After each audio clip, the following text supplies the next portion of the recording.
Hola, mi gente. How you guys doing? This is Julio with his daily chats. This one, like I promised, I was going to talk about the issue about Bernie. Yesterday, Bernie made the announcement about coming to reality that the unsurmountable odds of him trying to get enough delegates to be the nominee for the Democratic Party at the convention were going to be almost impossible, and that we know. I'm not going to get into the whole issue of how Biden came from nowhere to be to where he's at, which my own belief is that that was a whole conspiracy plan from the beginning of trying to get someone like Biden to be able to bring and keep the Democratic Party to the right of center, where it's been since the days of guys that we thought were progressive, like Clinton and Obama. And the party as a whole has been basically a neoliberal party, keeping the issues that keeps the upper echelon permanent government happy. And Biden represents that sector. Bernie represented something totally different, very radical, revolutionary, but he was beginning to get the message across to the people that mattered, which was the voters. And that was scary to the sectors that control. And that's why all of a sudden, out of nowhere, a guy who wasn't even in the beginning and a guy who didn't even campaign in some of the states was able to get the vote. So that's another issue. I'm not going to get into that, but let's say the bottom line is Biden is the guy right now. Bernie basically has pulled out of running. But I want to make it very clear. Bernie made it very clear as well. He pulled out of running, but he didn't pull out of the primaries. And the reason he didn't pull out the primaries is because he's a very astute and sharp person. And he understands that we still have a lot of possibilities to make some major changes within the Biden camp.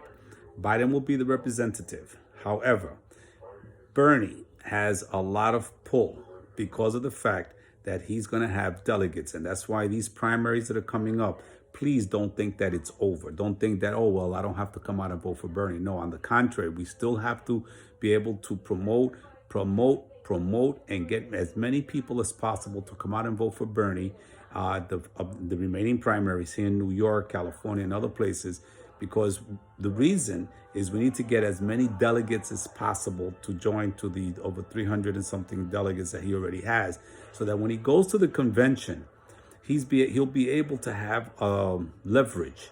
And the leverage is important because this is what's going to be hopefully happening. At the convention, people need to get the message across to Biden as follows. You're going to have a convention that can finish with a solid support for Biden, where the Democratic Party is very solid majority in support of you for your presidency against Trump.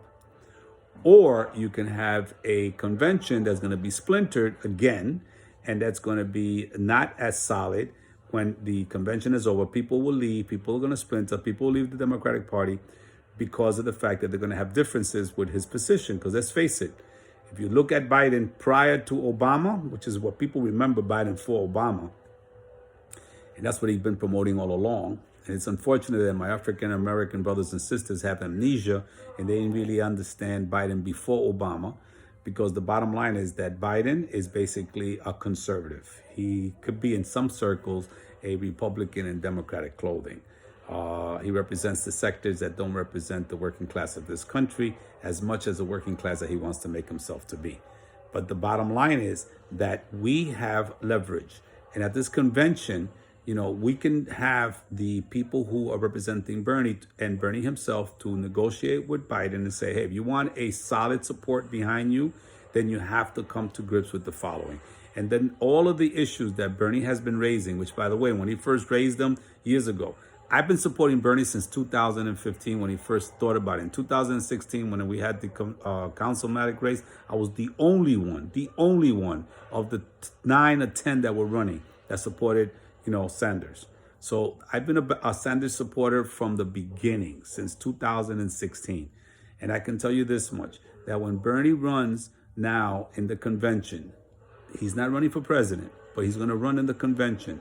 That convention has to be made to a point where we have to get Biden to accept a lot of Bernie's platform. Bernie's platform was definitely one that nobody took serious. People called him a wacko. People said he was a crazy socialist. People said that his things were dream pie in the sky. There was no way to pay for this. But yet all his points on medical issues, the student loan issue, the issue of affordable rents, the issue of national at the minimum wage, $15 plus.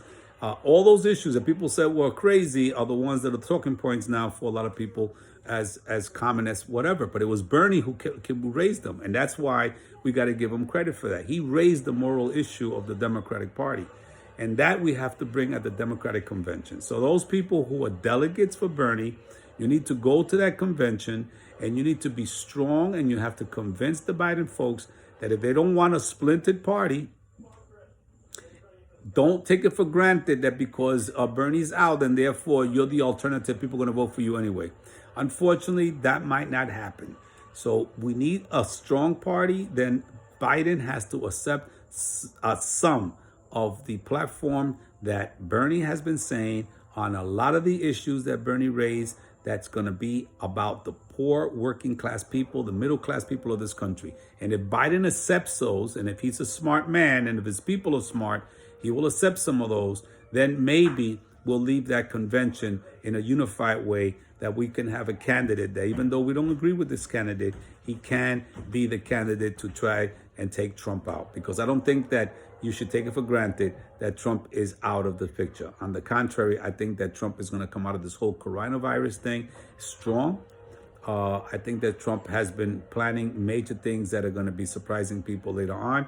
This guy does not want to leave the White House, and the people that are behind him do not want him to leave the White House yet, because with all the crazy stuff that he's done that has thrown this country upside down is nothing compared to what's coming down the pike, which they want to make sure they conceal and keep it for a long time. So folks, please continue to understand that Bernie is not out. Bernie's not running for president, but the convention and needs as many delegates as possible for Bernie. So the remaining primaries, we need people to go out there and vote for Bernie Sanders. Thank you very much. That's my take. And I remember here in the CD15, his revolution is going to continue. His revolution is going to continue in the South Bronx because this revolution is being televised. Ciao.